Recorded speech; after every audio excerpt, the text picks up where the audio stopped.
Ito, andito nga pala tayo kay Madam sa eatery niya. Oh, nice eatery. Ito nga, titikman natin yung luto nila dito. Ito, meron tayong rice dito. Rice. And then, meron tayong lumpiang Shanghai na baboy. Ito siya. And then, meron tayong itlog dito. Yan. Itlog. Ang tawag kasi dito, boiled egg. Boiled egg? Boiled egg. Hindi ko alam. Tapos may gulay tayo. Ma'am, gulay po, please. Tsaka sabaw. Tsaka sabaw po. Ayan guys. Pupuntrip tayo dito. Tikman natin itong mga luto nila dito. Ito guys, kain na tayo guys. Ito yung Shanghai natin. Ito yung muna natin titikman natin guys. Ay, walang suka. Dapat may suka pala, no? May ano kayo lalagyan dyan? Lalagyan. Para mas maganda may suka pala.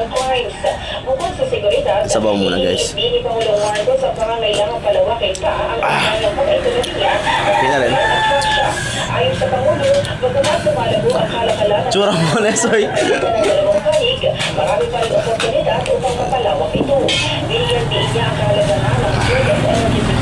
Guys.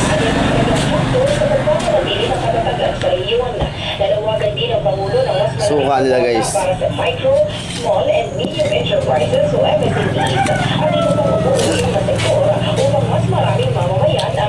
Sa kooperasyon ng ekonomiya.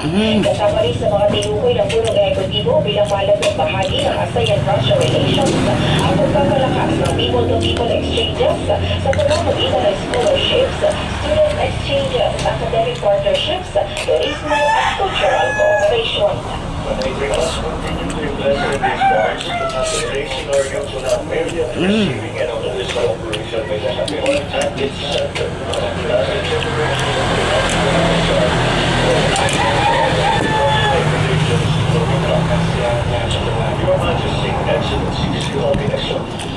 Guided by our chairship team, navigating our future together.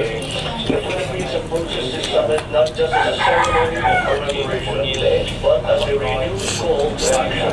35 years is